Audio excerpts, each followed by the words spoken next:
Yeah. Politics, am I right? Hey. So who'd you vote for?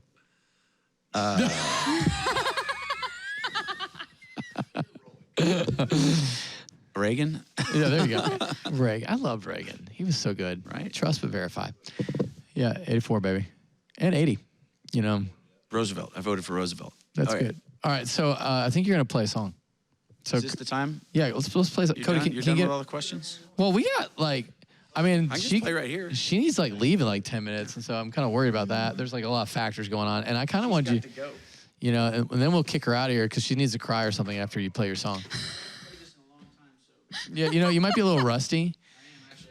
I don't play at the house very often because we have 5 kids, and most of the time during the day, I'm running around doing errands and I'm taking care of stuff. Don't you need to like get them to like learn how to play guitar? When they come home, I can't play, and so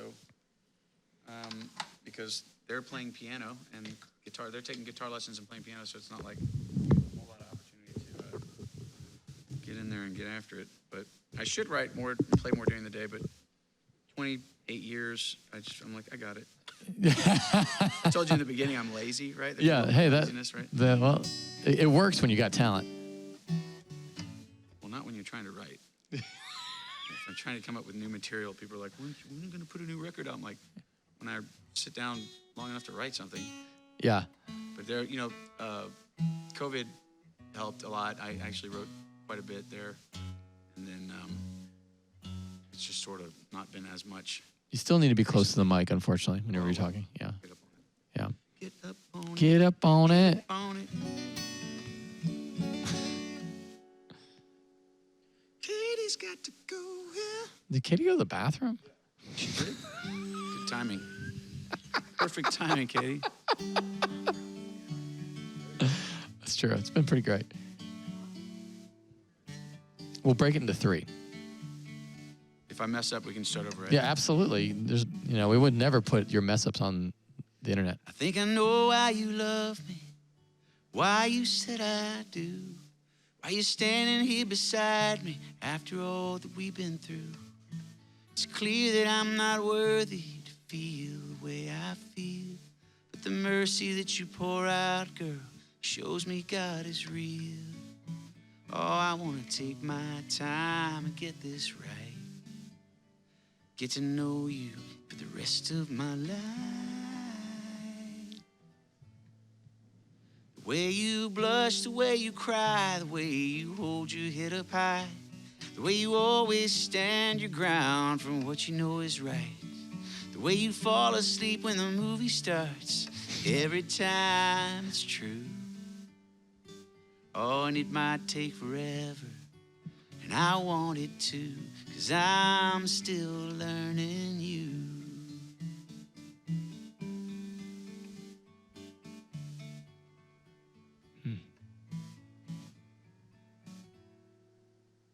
You wake up in the morning, sit beside me with your prayers. You don't know I'm watching, I can't help but stare. Now I'm so captivated, how you follow where he leads, the way you speak, the way you love, the way it flows right into me. Oh, I want to take my time and get this right. Get to know you for the rest of my life. The way you blush, the way you cry, the way you hold your head up high, the way you always stand your ground for what you know is right, the way you fall asleep when the movie starts, every time it's true. Oh, and it might take forever, and I want it to, 'cause I'm still learning you.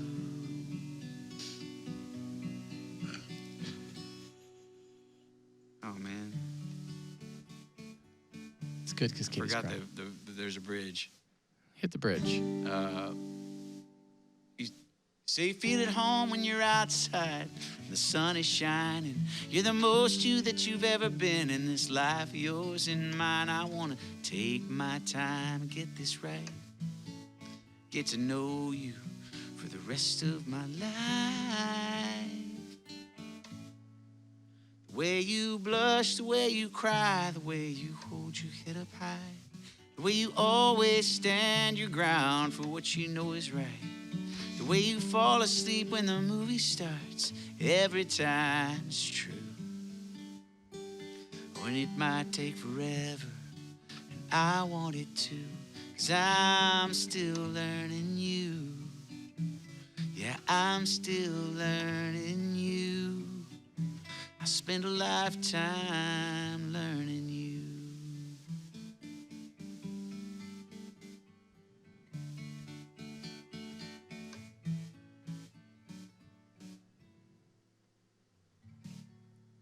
This is the bridge, but we got the idea. I love it. That is awesome. That's so pretty. That was great, wasn't it? Yeah. Thanks. It's so hard not Texas to country. sway. That is That's Texas where you country. end up. When you suck and you can't make it, this is where you end up. You settle. This is where you settle. Right here in this chair, I'm settling. Coming to the Plek and Pole Pastor Plek's podcast. fine, yeah. Pastor Plek's podcast. Couldn't find anyone cooler. I settled for Catie and Pastor Plek.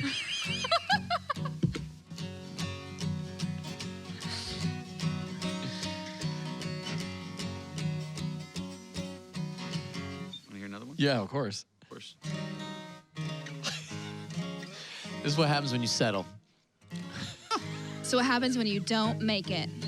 So she says it with such conviction, you know, when you don't make it. That's why we have these people here.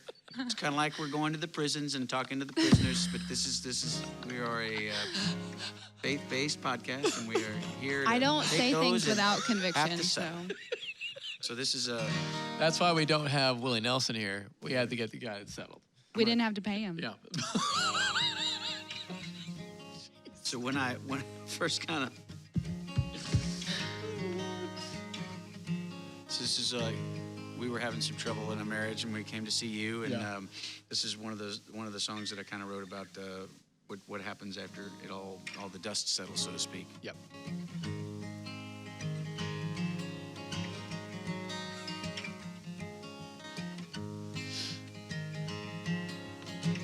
I know some days I steal your cup. Excuses for me are a dream, but I don't wake up. And I've known lonely for so long. It's like a coat I keep wearing when it's warm. It's a thief and a bearing of my joy.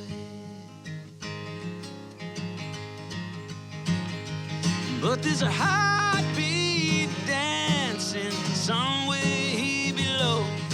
Oh, listen, hold on, listen close.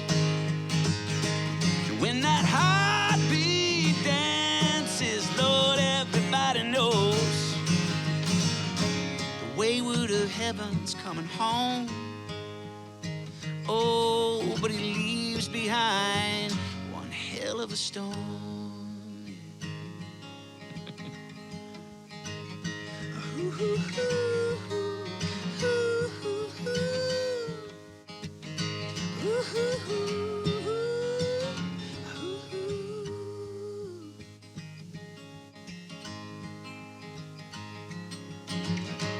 Pieces of me could still be found. They can hold me together. They can hold me down. And in your eyes I must have drowned, died. Oh, heck. And in your eyes I must have died. Oh, shoot. One more again. Come on. Hang on. There's new words. I want to get this right. No, this is We're going to good. do it over again, right? Yeah, I we're- have to, exit the premises, guys. All right. No. All right. I'm so sorry. Oh, I haven't sung these in a wow. while. Tapped in. Don't be so glad I have to go. Checked out. She checked out already. Hey, Catie. Here it Tapped is. in. Oh, no, I did have it right. We're back. One more again. Pieces of me can still be found. You hold me together. No, it's bitterness spewed from my lips. What? No, sorry. Come on, one more again. Pieces of me can still be found. They can hold me together. They can hold me down. This is the part I messed up. And And in your eyes I must have died. Bitterness spewed from my lips, the evil inside. Pieces of your heart held like trophies of my pride.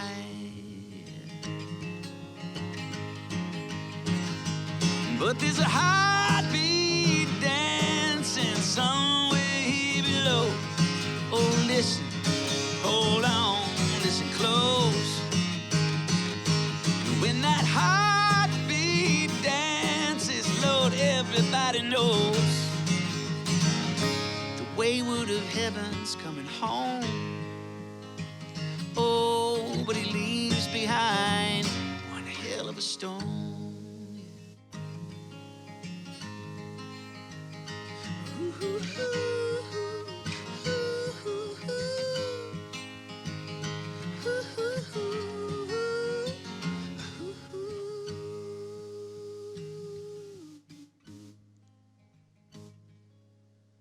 Bro, that's great.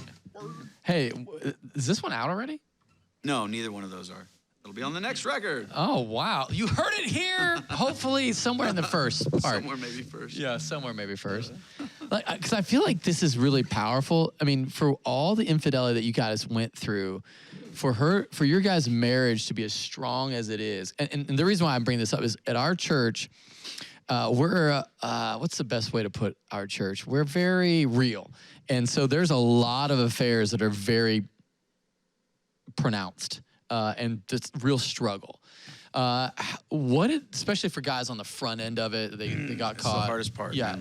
So give me some. Staying strong through it. Yeah. Give me some advice if you were to speak to them. Right. Like, Well, the thing that I've come to find to be the most important piece for them is like, and this is the place that I came to that I think is absolutely correct, and it was God inspired. It's when I stopped trying to save my marriage and I started realizing that my soul needed saving, and that I gave my marriage to God for better or worse, whether she forgave me really or not, and whether we got divorced or our marriage stayed together. I said, I'm yours. I want you to fix my soul. I want you to show me everything that I need fixing. Yeah. I want you to make clear to me all the things that need fixing, which he continues to do because I continue to need it. And my marriage is yours. I'm not going to hang on to it. I'm not going to grip both hands around it so tight that I'm trying to save my marriage. Yeah. I stopped trying to save my marriage and I let God save it if he wanted to. Wow. And so I tell people, like, when you can let go of thinking that you need to save your marriage in order to save yourself, right. That's when it'll turn around for you. Because that was the day that she finally started to see a difference in me. Was I just looked at her and I looked at my marriage and looked at my kids, and I'd been trying to not let a divorce happen so hard that I got wrapped up in that and not wrapped up in him. And I just said, man, I want you, and I want, if we get divorced and I'm not living with my wife and my kids, I want to keep pursuing. I want my life to be about you. Yeah. And if I stay married and I'm living with my wife and my kids, I want my life to be about you. I want to pursue you. So it was just giving it all up to him. Really, I just see so many men, they're just trying to save their marriage. They're white-knuckling their marriage. Life, yeah. Life too. I mean, everything. And that can go the same with your business. It can go the same with your friendships and relationships. It's everything has to be his, and everything has to be surrendered. Surrendered's the biggest word, and humility. Wow.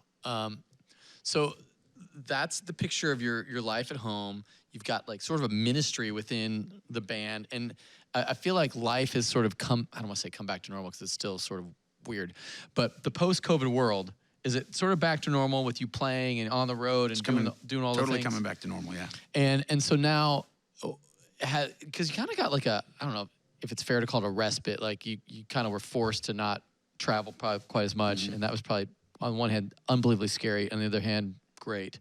Yeah. But I get to hang out with my family. Yeah. So now how are you going forward?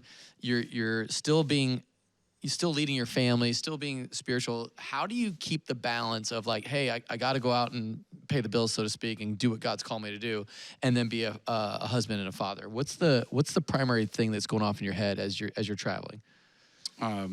Well, trust and, again, surrender. I have to give it up to him every morning. I have to get up and just say, it's a lot of times I don't want to get up. It's early, and I'm like, I don't want to get up. I'll just say I don't want to get up, but I know that I know that once I'm up, you're going to, if I give my life to you, that you're going to make things clear, and you're going to straighten those paths. And it may not be easy, but I know that I'll have strength coming from you. So help me get up. I'm yours. I'm yours. I give my life to you today. I give my family to you today. I surrender everything to you, and help me to have a clear head and to make decisions that would honor you, and help me step forward with you. And I'm getting ready to put my feet on the ground. Would you please just bless me with some energy? Yeah. And help me wake up. And that's love kind of, I got to do that every morning, man. Yeah. It's like repetitious, but I have to give it to him. So when I go out on the road to try to do my thing, man, there's lots of downtime that gets really monotonous, and it can be a lot of like idle hand type things. And so I just, I got to find stuff to listen to. I listen to lots of books on tape. And I got to find, if I'm watching a channel, if it's not the golf channel, it's usually something that's not helpful. And so, I play a lot of golf. I practice a lot of golf. I listen to books on tape while I'm playing golf and practicing golf. And I try to read different things and lots of kind of keeping your material. mind busy, kind of staying focused. And then, but just filling it with stuff that's good for you. There's always going to be the desire to have stuff that's just sort of mindless, and I think that's okay. Right. I think everything in moderation is okay, depending on exactly what we're talking about. But I just ran into an old friend, and he said, "I'm in a slump right now. I got writer's block," and I was like, "Man, you got to stop using that phrase." I said, "There's no such thing as writer's block." I said, "There's seasons in life when you're inspired, you're feeling close to God or whomever, and whatever it is that but you're inspired to write. So you have a season when you're writing, and then there has to be a season when you're not writing, because the tree can't give fruit all year round, right? Nice. So it has to go through seasons, and the fruit that you're giving out is the songs you're writing. So invest yourself in that season when you're not writing and when you're not inspired to write, to do things that will help you cultivate the writing. Yeah. Wow. Okay.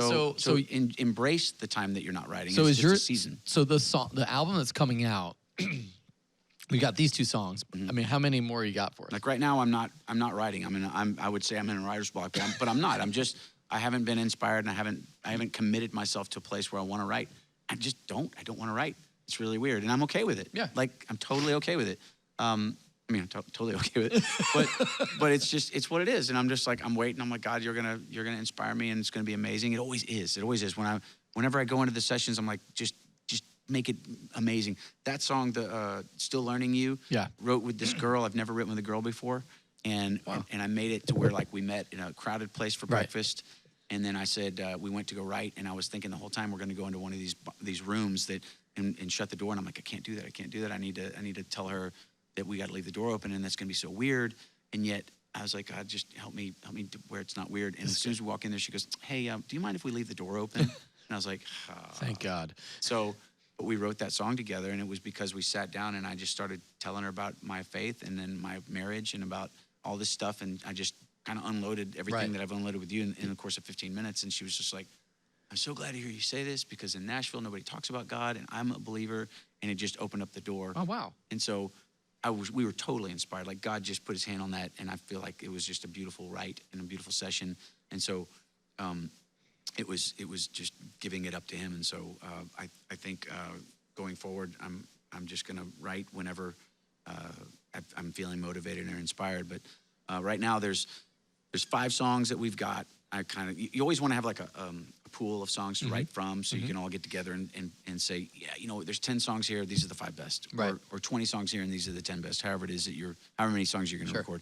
We're going to record 5 songs because most of the time these days people aren't putting out big records. You don't have a widget to sell anymore, so it's all digital downloads. Right. So if I put out 5 songs and it lasts me 2 years, then that's great. You know what I mean? Like, I can do a single every 2 or 3 months. Right. I can put out a single every 3 months, so that's 4 songs a year. Maybe I can get 5 months out of a song, and I can go for 2 years. So that's smart. Yeah, so you just kind of play a mathematical marketing game. But I have 5 good, solid ones that I like. My management company thinks we need 1 or 2. They like 3.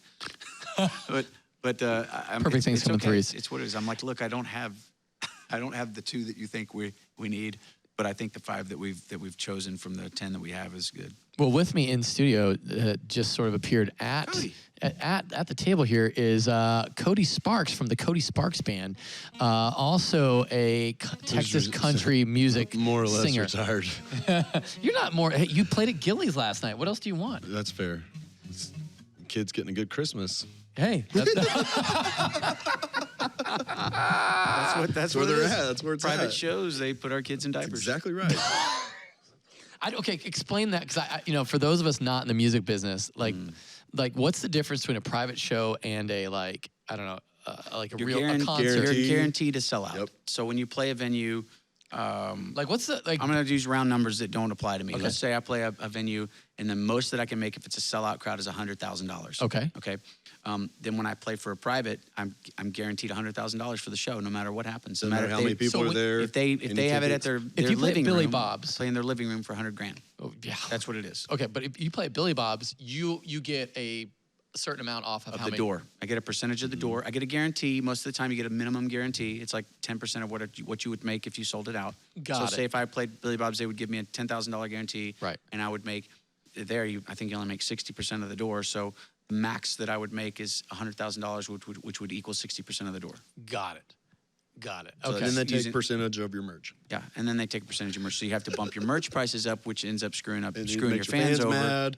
So There it is. in order to compensate, because what happens is they think we get 25% of your merch, and it's of the gross. They go, yeah, and I go, okay, well, can I show you the math? Because it costs me $8 for the shirt. I'm selling it for $20. If you take 25% off that $20, that you're taking $5 off. So now I'm at $20. And anyway, you do the math and you show them. It's like a koozie costs me $1. I sell it for $5, and they're gonna take their 25% off the top. Well, I have to also pay for the cost of goods sold, and I also have to pay the person who's selling it. And you end up to where everything you're selling is either a break even, some of it's a loss, or a minimum profit. And they're getting 25% of the gross, and you end up getting like 0% So you need to be a of the venue, not a music writer. Is that essentially? Sounds horrible. That's worse. the worst. That's the worst. That's too. I worse. think the people that are making the most money are the booking agents, because they get 10% of everything they And they don't have to do anything. They get 10% of the booking. No, they got their work cut out for them. Oh, that's fair. But I think as far as like the steadiness of it, because Yeah. they can have a pool of artists. You can have like the 20, 30 artists that you book for, and you make 10% of what every artist makes every year. Oh wow, Pretty good gig. that is a pretty good gig. And I think, and it's, you're going in, you're kind of dealing with the same people every day in the venues, and you're working with different venue owners and different tour managers. And so Is there a if you're a certain place you- manager, you're dealing with all the mood swings of all the band members and the crew and the bus driver, and you're having to deal with making sure that the vehicle that they're driving is safe, and that they have insurance, and that there's not health insurance, but you have car insurance, and then you have liability insurance, and then you have to make sure that the hotel is taken care of, and that the plane, it's just So when I Management back in the stuff. day when I was like a evangelist guy, I would go and speak at different camps and stuff, and then they bring in Christian music artists, and they'd have writers, which said like have to have a rider, Rider, R-I-D-E-R, yeah, R-I-D-E-R, writers. writer. Yeah. Like the thing where you'd say What's like your you have to- rider? That's also when you play a private, you get the full sellout price, but you also get your entire rider filled. That's right. So And you so- never get that. You No. go play Billy Bob's, and Billy Bob's like, here's some coffee, some water, and some towels. Yeah. So it's like, what about my peanut and M&Ms? Okay, good. So this is good. I Peanut was butter wondering cups.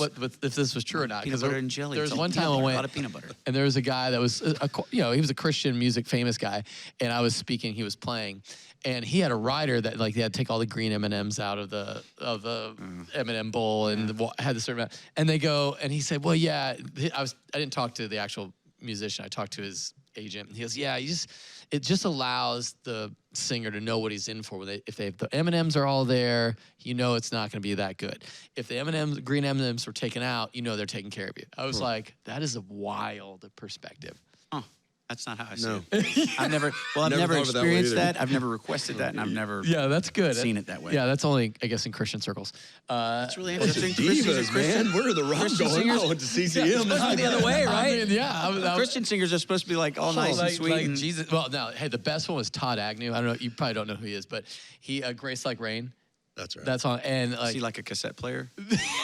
he's like a cassette player. But, so funny. Oh my gosh. Well, She's like, I'm like, what am I doing? She goes, you're tapping the table. Tapping the table? Tapping the table. I'm like, I am tapping the table. You're Katie's right. glorious. Well, but he hilarious. for his merch, he threw a box of CDs out, like a literal, like just a cardboard box. Hit of CDs, somebody in the head. and like just threw them on the table. Said, "Hey, if anyone wants these, you can have them." And that was it. That was his entire. No merch, no nothing. Just For real? For real. Like he just is like whatever. And the most genuine like dude I've ever met. He's now actually teaching at Dallas Seminary into the like worship arts. He program. had one hit. And he, hey, that hit went. That's all you need. That's all That's you what need. I'm saying. That's all you That's need. it. If anybody, any of us, we all it. say the same thing. It's all it takes is one hit, because whether that hit lasts you the rest of your life, or it leads into another hit, which makes it even bigger. Right. If you get that one hit, you're like, you work your whole career to get to like this spot, and if you get that hit, your career gets to this spot. So your Right. your level, your plane of existence goes up. So where are you now? Like, Well, I think 'cause that's you're- all relative too. I think Yeah, financially, if you look at financially, we're doing well. If you look at the amount of touring that I want to do in order to be home and not be gone so much, we're doing well. If you look at how we're able to connect with our fan base and communication with the people that come to the shows, I think we're doing well. As far as how many new fans we're making every year, I think we're doing really well. How much people are listening to our music, you can look at those numbers on Spotify and different places. We're doing well. yeah. Where's your favorite place to play? Acoustically, there's a place called Main Street Crossing, which I'm going to do a 3-night stint. 20. Have you ever played there? No, I've never done tomball. 28, 29, and 30 of December, I'm playing there this month. Oh, wow. And so I'll do a 3-night run there. And then full band is probably... So it's just an acoustic at Tomball. yeah. It's a listening room. You and can it's do nice. full band, but Right. John and I will just do 2 acoustic guitars. And Oh, that's fun. and then full band, my favorite place is the Whitewater Amphitheater out there in New Braunfels. It's down on the river. It's Yeah. just- That's just- glorious. It's just amazing, yeah. All right. And so, like, what are some of the, like, 'cause Billy Bob's? What's the one in Amarillo? Nothing. No, there's one I thought you played in Amarillo. I mean, back in the day was Midnight Rodeo. No, not I that know, one. right? Oh, Hoots is in Amarillo Hoots, now. Hoots, But yeah. Hoots isn't like a... Amarillo. It's not like a... 'Cause I I mean, wanna that's think just the it's a dance best. club. It's just the best that Amarillo has now. All right. Yeah, So that's right. Midnight That's like Rodeo my buddy shit, said, yeah. he goes, she's not the best looking girl you've ever seen. She's just the best looking girl in the room. Bingo. So that's just the best place that Amarillo has to offer. I got it. All right. So like Amarillo is Hoots. So what's Lubbock? Blue Light or... Because Blue Lights is my favorite. Well, Lubbock's changed too. It's so changed so much. I don't play either That's one of those right. places on a regular anymore. Okay. Because what else shut down in... Did they have a Wild West? They had a Wild West. And that shut down. Those places are, so when I think of going to a honky tonk Yeah. or dance hall Yeah. and playing and speaking the name of Jesus, those are the places I think of. Right. And Dance Across Texas, and I absolutely despise playing there. And I can say it. I don't like playing those places, man, Nope. because Tell me why. Tell me what's the. people don't come to see us, for one thing. We usually end up playing to a really light crowd. Yeah. And it's not that is the biggest thing in the world, but it does sort of like, it can kick you in the ego if you're not careful. But it just, people just don't, they're not coming there to listen. They're coming to a drink. show. They're coming to get drunk and do what they're doing and dance. And so we don't really play music that people want to dance to. So I had a concept, and I want to still do it. I'm trying to talk my band into it. Yeah. Where we are going to dress up, and we're going to be a cover band, and we're going to do all covers from the 70s and the 80s. Kenny Rogers in Alabama, and sounds awesome. Mel Tillis, and all the hits that you loved from all that Right. time frame. Yeah. And we're going to, because I have an incredible band, and they can play any song that Right. you ask them to. So I'm like, let's learn 20 songs, and let's go play Dance Across. Let's go play Midnight Rodeo. Let's go play Wild West. And we can have a ball, because people are coming in and they're excited to see us. Right. And they're listening, and they're dancing, and they're going to be filling the place up. And it's a great opportunity to do for what sure. we're doing, but to a bigger crowd. So instead of trying to play our stuff and have it be all about us, let's just go play what they want to hear. Because when they go to that venue, they don't necessarily want to hear me. They're They waiting want for to hear the songs they can wobble dance to come on. And so the I wobble kind of want to after. meet them. We're supposed to meet them where they're at. Let's I go love give that. them the music that they want to play. So how does and the we'll band play feel it about great. that? They're all a bunch of pansies. I can't get them to commit. I can't get them to go with me and like learn these songs. Some of them I can, but most of them are just like, yeah, it's a great idea. It's a great idea. I'm like, okay, when Let's are we do gonna it. when are we gonna have a rehearsal and let's knock this out? Because I got the booking agents on board, management's on board. Let's make this happen. And I'm like, and we can dress up, like we can all look like David Allen Coe. We can dress up and wear outfits and make it fun. I want to love entertain. that. On my tax return it says entertainer. Yeah. Like I want to entertain people. Yeah. You okay. know what I mean? Yeah, I love that. You know, I saw somebody do this, is Dierks Bentley did that. Yeah. Yeah. He dressed up and did his And own they cover did band. they did like a See, it's not an 90s original country idea. cover band at Yeah. it was after And it was probably huge. it was awesome. And yeah, And they all dressed up, you couldn't even tell who they were. I think my It was guys pretty funny. and what I told them, I was like, we'll split the money evenly. This will be a band. Like, I will give you guys an even cut of everything that comes in. And what'll happen is you'll get the privates because weddings. Oh my gosh, right. weddings love that kind of stuff. And if it's, say I got Roger Krager to come play piano with me and sing half the songs. Yeah. I mean, how much we could make a lot of money doing that. The two of us doing cover bands at somebody's wedding. I'm not saying like, I'm not patting myself on the back. I'm just saying like, You've got an idea. You've got a winning It's a idea. good idea. People need to jump on board. So Krager kind of did the Piano Man thing. he did do the piano for a man thing, while. yeah. And that was smart. And it Because he was- just took a piano and just played piano songs. See, I Yeah. get a kick out of, I love just singing and playing. And so like, I think there's just that ego thing that gets in everybody's. Right. They're just like, we're not playing original stuff. We're just a jukebox. And I'm like, exactly. That's what they're here To do, In this right. venue, we're a jukebox. When right. we go to Main Street Crossing, we're doing our stuff and we get to tell our story. And they want to be there for that. They don't want us playing David Allen Coe's music there. But Wild West does. Let's go to Wild West and pack that place out and have fun with those people, have fun with ourselves, and make a little bit of money. What's wrong with that idea? Listen, I think you've got a winning. Yeah, come All right, on. so now it's official. If any of my band members are watching this, Yeah, you should be watching this. go and learn the songs Go and that lear- I sent you because I haven't learned them either. So how much do you guys have to rehearse? We don't. We rehearse when we do I sound check. thought so. That's what everybody So in the does. beginning, and when you get new music, you go rehearse. Right. When we make a new record, we'll go in the studio and rehearse, and then sound check every day before the show. We usually sound check around lunchtime, and the venue doesn't usually open until 6 or 7, so we get an hour to 2 hours worth of time. Okay, so that we that's rehearsal. Yeah, I mean, we get our ears right and everything, and then it's like, okay, let's go over these songs, and we're gonna go for 30, 45 minutes. We're gonna work on these 3 or 4 songs, and then we get them done, and we go eat. Okay, how's the hearing? How's my hearing? Mm-hmm. What? I just came from the. I just came from the in-ear monitor guys. So I have lost. You know much about? I'm learning. Okay, so it goes in Ks, thousands of hertz, right? And so it starts in at like a 0 whatever, and it goes up to like 15 or whatever. So between 4, it's at 5K. At 5K, between 4 and 6K, there's this drop, and so it's like here's 4K, and I'm hearing perfectly normal like everybody else, and when it gets to 4K, it starts to go down, and at 5K, it's completely gone, and then it starts to come all the way back up, and I'm back at 6, I'm back to normal.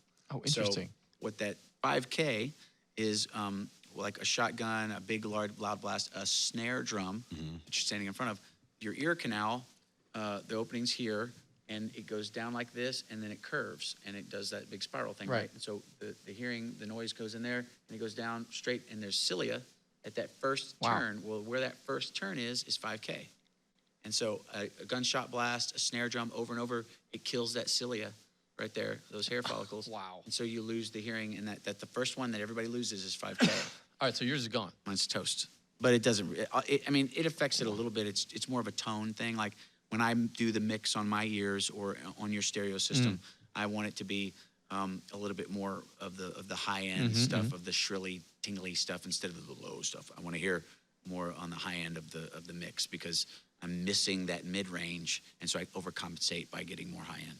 Is that from not using ears and using like floor wedges and forever? Yep. Yeah. Never having plugs in and just jamming out with wedges as loud as it. So we're all battling each other. Right. Because nobody can hear themselves, so they turn their wedges up, and then you're standing, we don't have that plexiglass in front of the drums. Right. And I'm standing 2 feet from the drummer, and those crash cymbals, if I could get rid of cymbals, I would.